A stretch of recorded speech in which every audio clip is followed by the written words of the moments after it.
현재 정부는 우리 해역과 수산물에 대한 안전 모니터링을 비롯해 2중, 3중의 방사능 확인 절차를 마련하고 있으며 방류 관련 자료 제공과 정보 공유, 알프스의 기술적 보완 등을 일본 측에 지속적으로 요구하고 있습니다.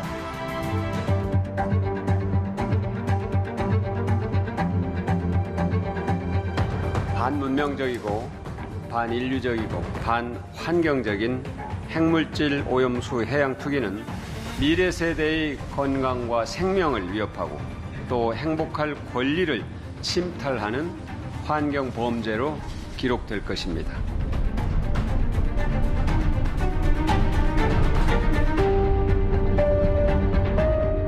민주당은 가짜뉴스, 괴담, 허위선 등으로 어민과 수산업자의 생계를 파탄내는 행위를 중단하는 것은 말할 것도 없고 근거 없는 괴담으로 괴담 정치꾼 행태를 반복하는 것을 중단하실 것을 촉구합니다. 국민의 생명과 안전을 지켜야 하는 집권 세력으로서 책무는 완전히 망각한 채 그저 일본의 심기만 살폈습니다. 이쯤 되면 이 정권은 일본과 핵 오염수 투기의 공범이라는 지탄을 받아 마땅합니다.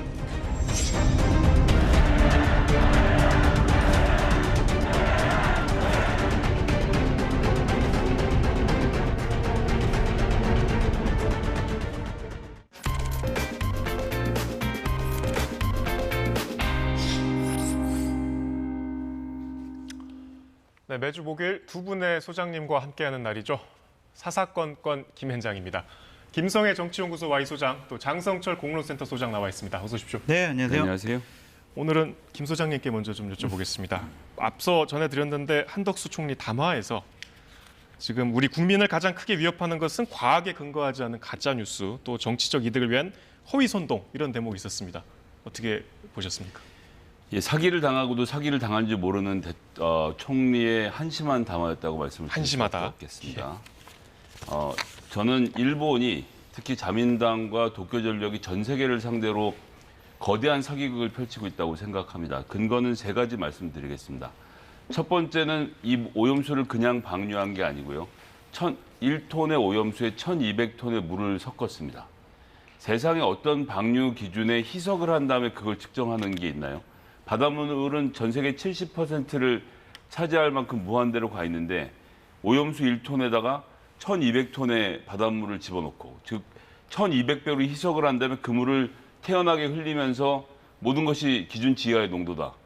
이렇게 치면 카드뮴 오염수는 못 뿌릴 이유가 어디 있습니까? 세상에 어떠한 무슨 물질이라도 1,200배를 타갖고는 제가 보기엔 국제적 기준에 통과하지 못할 게 없습니다. 희석 자체가 말이 안 된다. 희석하기 전도 아니고 한 다음에 그것으로 무슨 수치가 문제없다고 말하는 자체가 모니터링 한다는 자체가 의미가 없다는 게 첫 번째고요.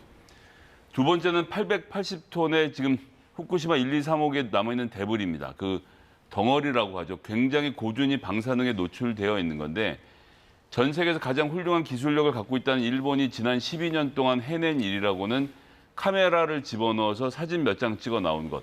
끝. 그것도 올해 처음으로 들어가 사진 찍었습니다. 그리고 이들의 말로 해도 올해 몇 그램을 이 안에서 수거해 올 수 있다고 말하고 있습니다. 그런데 어떻게 30년 안에 880톤의 고준위 방사성 폐기물 이 880톤의 데브리를 걷어 나올 수 있을지 전혀 계획이 없고요. 처음에 일본 자민당하고 도쿄전력이 얘기했던 시한은 91개월이었습니다. 이것이 30년 안에로 바뀌었고요. 이젠 최소 30년으로 바뀌었습니다. 자, 대한민국 정부 뭐 합니까? 이런 질문을 일본에게 해봤습니까? 어떤 구체적인 계획을 갖고 있는지 묻고 있습니까? 오염수라는 어떤 아주 극히 제한적인 문제에 집중해서 진짜 이들이 어떤 사기를 치고 있는지를 전혀 모르고 있고 이러한 질문들을 일본 정부에게 하지 않으면서 안심하라? 30년이 아니라 50년 있다가 제 아이들이 환갑 넘어서까지 이 오염수가 뿌려지고 있을 텐데 이걸 시작해놓고 지금 와서 정부만 믿고 안심하라 그러면 이 사람들 4년 있으면 다 집에 갈 사람들 아닙니까? 저는 분이 가시진 않습니다. 예, 진짜로 분이 가시지 않아 보입니다. 가짜뉴스와 허위선동 이런 표현 어떻게 보셨습니까? 가짜 선도와 허위 사실이다 이런 식으로 항변을 하는 것은 좀 무리가 있어 보여요. 왜냐하면 다수의 국민들 여론조사를 해보면 상당히 불안감을 많이 느끼시는 분들이 훨씬 더 많거든요. 그것을 무조건 야당의 선전선동이다. 이런 정치적인 공세 프레임으로 모든 것을 해결할 수는 없다라고 좀 말씀을 드리고 싶어요. 저도 걱정이 되거든요. 정말 어떻게 하냐. 기준치로 뭐 40분의 1 이하로 안전하게 방류하니까 문제 없어요. 이렇게 얘기하더라도 그걸 어떻게 우리가 믿을 수가 있어요. 30년 동안 인류가 저러한 오염물질을 바다로 내보내가지고 여러 가지 제대로 된 검증을 해본 결과가 없잖아요. 경험이 없어요. 저걸 안전하다고 항변하는 것은 상당히 무리가 있어 보인다라고 말씀을 드리면서도 야당은 좀 무리하게 정치적인 용어를 동원해서 윤석열 정권과 국민의힘을 공격하는 부분은 있다고 보여집니다. 네. 어제 뭐 이재명 당대표나 민주당은 이렇게 얘기를 했죠. 태평양 전쟁이다라고 하고 예. 이순신 장군이 지킨 우리 바다를 오염수가 지금 침탈하고 있다. 이러한 선전선동을 하고 있거든요.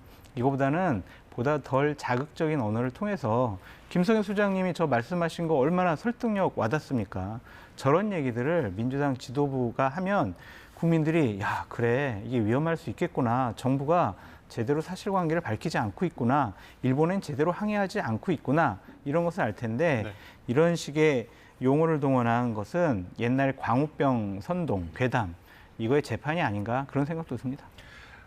정부가 계속해서 이제 어민들에 대한 보상책을 내놓고 있는데 어쨌든 어민 단체들은 뭐 손해배상 소송까지 추진하겠다고 밝히는 걸 보면 이 피해 해소에 대한 우려는 여전한 것 같아요. 어떻게 정부의 평가 어떻게 하십니까? 일단 피해가 얼마가 날지에 대한 예상도 안 하고 있고요. 예.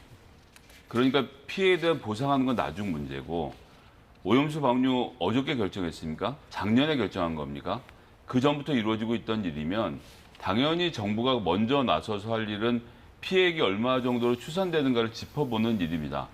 하나의 단적인 예만 들어보면요. 우리나라의 김양식 이거 1년에 수출을 8,400억 원 어치를 합니다.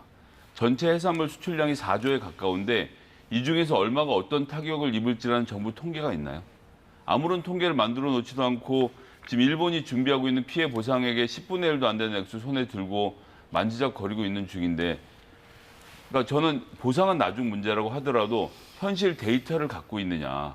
도대체 정부가 하는 일이 무엇이냐라고 묻고 싶습니다. 그러니까 현실 데이터는 지금 우리가 알 수가 없는 것이죠. 그러니까 일본이 방류를 오늘부터 했으니까 매일매일 모니터링 시스템을 가동시킨다는 거 아니에요? 거기서 만약에 방사능 수치가 유의미하게 막 올라가면은 어민 피해가 예상이 되니까 거기에 따라서 보상을 하면 될 텐데 만약에 내일 해도 그렇고 뭐 1년 후에 해도 그렇고 2년 후에 해도 방사능 오염 수치가 평상시와 거의 똑같은 수준으로 나온다면 그걸 어떻게 보상을 할 수가 있는가? 단순히 소비가 줄었기 때문에 어민들에게 피해를 보상해야 된다. 이런 논리도 무리가 있어 보이지 않을까라는 좀 생각이 들어요. 그래서 일단은 뭐 예비비라든지 아니면 내년 예산을 통해서 어민 피해 보상액을 좀 정해놓고요. 실질적으로 여러 가지 위험 요인이 다가오면 보상을 하면 되겠죠. 네, 일단 오늘 국회에서 방류 대책 관련한 좀 공방이 있었는데요. 먼저 보고 이야기 이어가겠습니다. 피해가 발생한 거 불을 보듯 뻔하는 거 아닙니까? 직접 피해에 대해서는 뭐 없을 것이라고 생각하고 있고요. 일본 어민들도 일본 어민들의 피해가 예상되기 때문에 일본 정부가 지금 대책을 강구하고 있는데 직접적인 직접적인 피해는 저는 없을 것이라고 확신을 하고 결국은 간접적으로 소비 추억을 통한 직간접 피해가 어느 정도 예측되고 있습니까? 그건 뭐 그 소비 성향에 관련된 부분이고 이렇기 때문에 그걸 예측을 하기는 곤란하다고 생각을 합니다. 네, 장 소장님, 저 네. 해수부 장관이 직접 피해는 없을 거라는 말을 반복했는데 그러니까 그걸 어떻게 본인이 확신할 수가 있냐고요. 예. 이거 우리가 예측할 수가 없는 상황이에요. 상당히 조심스럽게 접근해야 될 부분이지 자신이 이런 부분의 전문가도 아니면서 나중에 피해 생기면 어떻게 할 거예요? 그러면 저분이 다 책임질 건가요? 공직자들은요, 권력을 갖고 있고 행정을 하는 분들은 저런 식의 반응을 보이면 절대로 안 되고요. 어민의 피해가 최소화되도록 없도록 많은 준비를 하겠고 피해가 있을 경우에는 충분하게 보상하겠습니다. 이런 원론적인 얘기를 해야지 저렇게 감정이나 신념에 가득 찬 얘기를 통해서 한다고 하더라도 어민들이나 국민들이 저 얘기를 듣고 안심할 수 있겠냐고요. 저런 태도는 좀 적절하지 않았다라고 말씀드려요. 그러니까 아무리 주무부처 장관이지만 지금 장 소장님 말씀대로 너무 단정적으로 말씀하신 것 같아요. 왜 그랬을까요? 그러니까 이제 과학 좋아하시니까 과학 얘기를 해보죠. 저분들은 안 보시겠지만 네이처라는 잡지가 있습니다. 전 세계적으로 아주 유명한 잡지인데 월간지거든요. 매달 한 번씩 발행이 되는데 2달 전에 이 네이처에서 이번 후쿠시마 오염수 방류와 관련돼서 기사를 실은 게 있습니다. 전 그 기사를 좀 꼼꼼하게 보면서 이게 좀 다르구나라고 느꼈던 것은 우리나라 여당은 과학자 찾을 때 전부 다 핵물리학자만 찾습니다. 핵물리학자들은 자기가 원전으로 먹고 살아야 되니까 뭐든지 긍정적으로 말하지 않겠습니까? 근데 그 네이처지에서 찾은 사람들은 머린 바이올로지스트, 즉 해양 생물학자들입니다. 실제 이게 해양 생태계에 어떤 영향을 미칠지에 대해서 직접적인 질문을 하고 그중에 어떤 분은 실제 일본 현장에도 다녀온 사람도 있고 또 태평양 도서국의 의뢰를 받아서 이와 관련된 리서치를 했던 미국의 한 2-3명의 박사들이 공통적으로 하는 얘기는 뭐냐면 먹이사슬의 체계 안에서 이것이 어떻게 피폭이 되고 상위 종으로 갈수록 쉽게 얘기하면 참치같이 큰 생선이 얼마나 방사능에 오염되게 될지에 대해서는 우리가 안전하다고 말할 수 없다. say no라고 딱 표현을 하더라고요. 그러니까 지금 정부 여당하고 국민은 그렇게 좋아하시는 과학적인 것 중에서 전 세계에서 가장 권위를 갖고 있는 잡지에서 인터뷰한 내용들도 과학적으로 안전하지 않다고 말하고 있는데 무슨 과학을 얘기하시는 건지 핵물리학자 얘기만 듣지 말고 해양생물학자들 얘기를 좀 들어야 됩니다. 그러니까 지금 기준치 이하로 방류하니까 문제가 없을 거라고 일본이나 우리 정부 쪽은 얘기를 하고 있잖아요. 그건 일회성 단발성일 때만 인정할 수가 있는 거거든요. 30년 동안 예를 들면 카드뮴 희석한 물이 있어요. 기준치 이하로. 그걸 매일 마셔본다고 생각을 해보세요. 30년 동안. 그럼 그게 안전하다고 할 수가 있을까요?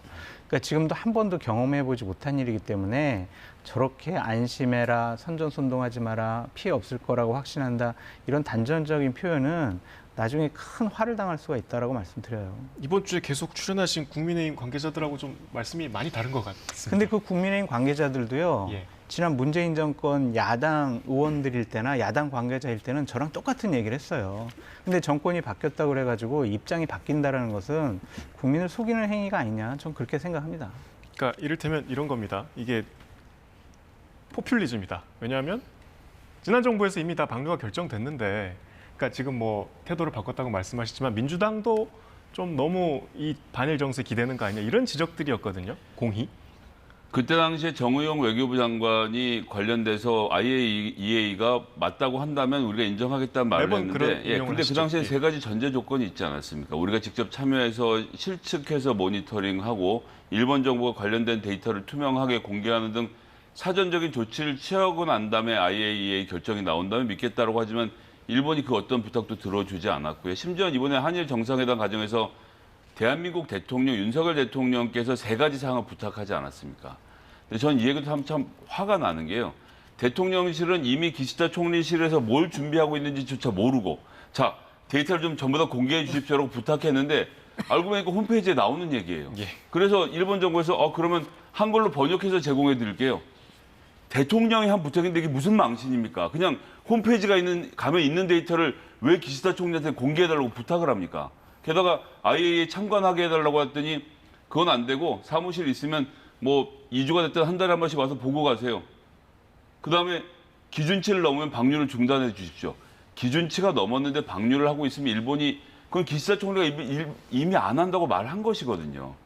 결국 3가지 중에 2가지는 이미 일본이 하고 있던 걸 대통령이 요청해서 망신을 당하고 나머지 한 가지는 그나마도 요청했는데 받아들이지 않아서 망신을 당하고 정상회담이라는 게 뭡니까? 사전에 다 조율을 해서 준비한 내용들을 발표하는 건데 어찌 이 정부의 외교는 특히나 일본을 상대로 한 외교는 그냥 기시다 총리가 혹시 불만을 가지지 않을까, 불쾌하지 않으실까만 걱정하는 듯해서 방류에 대처하는 정부의 태도나 대처가 문제가 있다는 말씀이죠. 아무런 리서치를 해보지 않은 것 알겠습니다. 같아요. 어제 저희가 대통령실이 만든 홍보 영상에 대한 이야기를 했었는데 이게 조회수가 좀 이상하다, 이런 지적들이 있었습니다. 이 방송 직전에 확인을 해봤더니 1,642만 회, 그러니까 1,600만 회가 조회수가 넘었는데 좋아요는 또 1,800개 정도였어요. 좀 납득할 수 없이 차이가 큰데요. 이 이상한 현상에 대해서 일단 김 소장님이 좀 지적을 해주셨으니까 먼저 이거 어떻게 봐야 됩니까? 저건 아주 간단합니다. 방금 보시면 옆에 구독 버튼이 있죠. 저 계정의 관리자가 누르면 동영상 분석이란 수정이란 버튼이 옆에 붙어 있습니다. 네. 이걸 눌러보면요. 동영상에 대한 분석 여러 가지 데이터가 있는데 자, 지금 정부가 사기를 당했을 가능성이 있기 때문에 제가 일단 말씀드리는 겁니다. 그걸 눌러보시면 각 나라별 접속 현황이라는 게 나옵니다. 대한민국에서 1,500만 회가 접속이 됐고 나머지 100만 회가 예를 들어서 미국이나 또 해외에 계시는 분들 또는 동포들 이런 분들이 접속해 왔다고 하면 이거 뭐 그런 조회수가 나올 수 있을 텐데 제가 장담하는데요. 우리나라는 이름도 잘 못 들어본 제3국에서 엄청난 조회수들이 몇 개국을 꼽아서 있을 겁니다. 제가 뭐 공중파니까 어느 나라라고 말씀은 안 드리겠는데 그럼 이게 뭐냐. 이런 돈을 받고 그런 나라의 서버를 차려놓고 1, 2초에 한 번씩 클릭수를 계속 올리는 이런 일종의 스팸을 만들어내는 기계를 그런 이름 알기 어려운 나라들에 설치해놓고 이것으로 장사를 하는 사람들이 있습니다. 홍보라고 말하죠. 자, 선생님 동영상 조회수 100만 만들어 드릴게요. 하고 얼마의 돈을 요구합니다. 거기에 넘어간 상태인 것이 저는 확실하다고 봅니다. 결정적인 증거는 좋아요가 1,800개라는 거. 1,600만 명이 보면요. 최소한 100만 명 정도는 통계상으로 좋아요를 누르게 되어 있거든요. 이것은 조작된 클릭일 가능성이 아주 높은데 그럼 정부가 저 정보에 접근하는 거 굉장히 간단하거든요. 국회에서 요청하면 나라별 접속 현황 주십시오. 그리고 접속자당 시청 시간 여기까지 확인을 우리가 해보면 됩니다. 못 주면 정부가 사기에 당했거나 같이 사기를 치고 있는 것이고요. 정보를 제공한다면 그 내용을 보고 검증하면 되겠죠. 그러니까 김 소장님 말씀이 맞다면 이게 정부가 사기를 당했을 수도 있지만 이 폭발적인 조회수를 주문을 했을 수도 있다는 말씀인가요? 주문을 하고 돈을 준 겁니다. 3,800만 원 주고 만든 영상에 10억의 홍보비를 넣었다는 거 아닙니까? 그 10억을 누굴 줬겠습니까? 이런 종류의 사기를 치는 업자들에게 돈을 주고 조회수를 만들어달라고 부탁했다는 것 외에는 답이 없습니다. 그 사람들이 그 10억을 들고요. 예를 들어서 모든 커뮤니티에 가서 영상을 다루고 자, 선생님들 이 영상을 좀 봐주십시오 라고 홍보했다면 그거는 할 수 있는 홍보죠. 하지만 어떤 특정 클릭을 요구하면서 특정 나라에서 특정 서버에서 대규모 접속이 이루어졌다면 이거는 범죄에 가까운 사기라고 생각합니다. 조작된 조회수일 가능성이 높다고 아, 하시는데. 김 소장님 말씀이 맞을 수도 있는데 이렇게 네. 권위 있는 우리 KBS 방송에서 확인되지 않은 저러한 사실을 말씀하는 것이 과연 옳을까라는 좀 생각이 장담을 하셔도 괜찮겠습니까? 들고 뭐 안 되면 제가 구속이 되겠죠. 뭐 이 정도면 충분히 그렇게 하지 않겠습니까? 국정감사 때 자료 요구를 통해서 예. 이 부분이 좀 밝혀졌으면 충분히 국회에서 좋겠다. 밝힐 수 있는 사안이다. 그렇죠. 근데 예. 저도 이해가 안 돼요. 1,642만 회라면 상당히 높은 수준이잖아요. 그래서 일본 사람도 이걸 많이 봤나? 사실 저는 뭐 그렇게 K-pop 스타 생각했었거든요. 유튜브에서 나올 법한 그렇죠. 조회수이긴 한데요. 그리고 만약 좀 정부가 너무 허술하게 일 처리했더라도 전문가들한테 맡겼다면서요. 그러면은 이 조회수에 좋아요도 거의 뭐 반 정도는 좋아요 버튼 누를 수 있도록 그렇게 조작을 했겠죠. 그래서 김성애 소장님 말씀하신 거는 좀 검증을 해봐야 될 필요가 있다. 장 소장님께 이렇게 여쭤볼게요. 네. 어쨌든 이게 대통령실 예산이 투입된 것도 좀 이례적이란 보도가 있었습니다. 네, 네. 근데 이제 여당에서는 대통령실 예산을 국민들 설득하는 데 쓰는 게 뭐가 문제냐? 네. 라는 또 지적도 있어요. 이걸 왜 설득을 하냐고요. 이거를 왜 안전합니다. 이 얘기를 왜 우리나라 대통령실에서 우리나라 정부 예산을 들여서 이 외 홍보 영상을 왜 만드냐고요. 그러니까 국민 일본에서도 안심시키기 위해서 그럴 수 있는 일본에서도 만들지 않는 영상이에요. 그걸 왜 우리가 하냐고요. 이건 이해할 수 없는 일이다라고 볼 수밖에 없고 예. 결국에는 일본의 눈치를 본 것이 아니냐 그렇게 볼 수밖에 없습니다. 너무 무리한 일을 했어요. 국민의 안심은 어떻게 만들어지느냐. 정부가 반대를 일단 하고 일본 난 너희 못 믿겠다. 우리가 들어가서 보겠다고 멱살을 잡고 그렇게 해서 싸우는 과정을 1, 2년 정도 보여준 다음에 우리가 들어가서 샅샅이 뒤져보니까 괜찮더라고요 라고 말해야 안심을 하죠. 아, 다 괜찮습니다. 과학적으로 아무 문제 없습니다. 가서 보셨나요? 보지는 않았지만 문제 없습니다라고 지금 말하고 있으면 예. 4분짜리 영상이 안심이 되겠습니까? 알겠습니다. 일단 민주당이 어제 밤에 촛불 집회를 했고 또 장애투쟁도 이어갈 예정이고 또 유엔 인권이사회나 국제 원자력기구 등 국제 기구에도 의원들을 파견하겠다는 계획인데 여기에 대해서 이제 민주당 여러 일련의 대응에 대해서 오늘 하태경 의원이 논평을 한 게 있습니다. 일단 들어보시겠습니다. 전 세계 정당 중에 한국 민주당만 네. 일본 방류 때문에 우리 수산물도 위험하다. 그래서 수산물 소비 심리가 위축된 나라가 한국밖에 없어요. 중국 분들 회 잘 먹어요. 중국 공산당이 선동 안 하기 때문에. 민주당 때문에 회 안 먹고 수산물 소비 위축된다는 민주당 책임이라는 걸 인정해야 되고 피해받는 건 민주당이 보상해야 돼요. 공산당도 안 하는 선동을 한다는 말씀인데요. 공산당도 하고 있고 홍콩도 하고 있고 지금 전 세계 많은 사람들이 분노하고 있고 PIF, 퍼시픽 아일랜드 포럼, 태평양 도서국가의 많은 나라들도 분노를 하고 있습니다. 저렇게 말씀을 하시는 건 안 될 말이고요. 네. PIF에 여기서 공교로운 점은 이런 겁니다. PIF의 18개 도서국가 중에 OECD 나라가 없어요. 그러니까 PIF에 있는 섬나라들은 반대를 하는데 하태경 의원이 그래서 OECD라는 기준을 딱 선을 치고 들어간 겁니다. 일종의 말장난인 거죠. 선거가 가까워져 오죠. 그리고 지금 부산이라는 좋은 지역에서 삼선하셨는데 윤석열 대통령 눈밖에 날까 걱정을 하셔서 지금 야당에 대한 무리한 공격을 하고 계시는데요. 사실관계를 놓고 말씀을 하시는 게 좋겠다는 말씀 드리겠습니다. 무리한 공격이라고 보십니까? 근데 민주당이 무리하게 선전선동하는 부분은 있다고 아까 말씀을 드렸었고요. 네. 하태경 의원 같은 경우에는 부산 지역구 의원 아니겠어요? 그러니까 현실적으로 부산 지역에 있는 어민들이나 수산업자들, 횟집을 경영하는 분들은 네. 소비가 많이 줄어들어가지고 힘들다고 하시더라고요. 근데 결국 문제는 민주당 탓이다라고 얘기하는 것은 국정 운영에 무한한 책임을 갖고 있는 여당의 의원이 할 네. 얘기는 좀 아닌 것 같아요. 민주당이 선전선동하더라도 자, 우리가 과학적으로 검증을 해보니까 이렇게 안전합니다라고 하도록 국민들이 믿게 만들어야지 이런 식의 민주당의 공격은 또 잼버리도 문재인 정권 탓을 했었잖아요. 그러니까 자꾸 전 정권 탓, 민주당 탓, 남 탓 이래서는 과연 국정 운영을 할 능력이 있는 집단인가? 라는 의심을 받을 수밖에 없어요. 오염수 이런 얘기 안 관련해서 하시는 게 맞아요. 마지막으로 짧게 민주당 김용민 의원이 SNS에 대통령 탄핵을 거론했습니다. 당내에서도 과했다는 비판의 목소리가 당연히 나오고 반면에 또 일부 지지자들은 SNS로 호응을 하고 있고 이거 어떻게 보십니까? 뭐 탄핵을 주장하는 정치적 주장은 개별 의원이 할 수 있다고 생각하고요. 네. 탄핵으로 이 문제가 지금 해결이 되겠느냐를 놓고 보면 저는 그것보다는 일본의 비과학적인 태도를 더 지적하는 게 순서에 맞다고 생각합니다. 네. 저런 후폭풍은 아마 민주당이 당할 거예요. 예. 그러니까 외교적인 문제를 통해서 탄핵을 하자고 했으면 지난 정권의 대통령들 한 10번 이상 탄핵당했을 거다라는 좀 생각이 들고 어쨌든 저건 정치적인 공세죠. 지지층을 결집시키겠다라는 얘기인 것 같고 예. 김용민 의원 같은 경우에는 내년 총선에서 지역에서 어떤 경선을 통해서 뭐 본인이 다시 후보로 선정되도록 지지층에 호소하는 단어가 아니냐 그런 생각이 드는데 과연 저게 뭐 헌법과 법률을 위반했는지 아니면 상식적이고 합리적인 행동인지 스스로 한번 되돌아보시라라고 말씀드립니다. 알겠습니다. 당내 현안으로 넘어가서요. 짧게 민주당은 어제 오늘 보도가 있었는데요. 그동안 계속 이재명 대표에 대한 뭐 영장 청구에 대한 이야기를 이어왔는데 이제 강성 지지층이라고 하죠. 그 일부 지지자들이 비명계 의원, 그러니까 뭐 윤영찬 의원인 것 같습니다. 뭐 행사장을 찾아가서 소란을 피우는 상황이 SNS로 생중계되기도 했는데 좀 이례적인 상황으로 봐야 될까요? 그러니까 그런 움직임이 있었습니다. 몇 차례 있었는데요. 네, 네. 이분들이 민주당을 대표하는 분들도 아니고요. 이분들이 민주당 당원들의 분노를 다 담고 있는 것도 아닙니다. 그런 폭력적인 행태로 다른 정치인의 정치 활동을 막는 건 해서는 안 됩니다. 해서는 안 된다. 이재명 대표를 지지하시는 분들이 가서 그런다고 한다면 그 모든 정치적 부담은 이재명 대표에게 주어질 수밖에 없고 이재명 대표 입장에서 답답한 게 이렇게 하면 안 된다라는 얘기를 제가 지금 기억나는 것만 8차례 이상 아주 강경한 어조를 통해서 말하기도 하고 글을 쓰기도 하고 올렸지 않습니까? 그래서 뭐 이재명 대표를 지지하지는 않는데 여하튼 윤영찬 의원이 싫으니까 나 가서 하겠다라고 하면 그런 분들은 그런 행동에 대해서 당연히 비판받아야 된다고 생각하고요.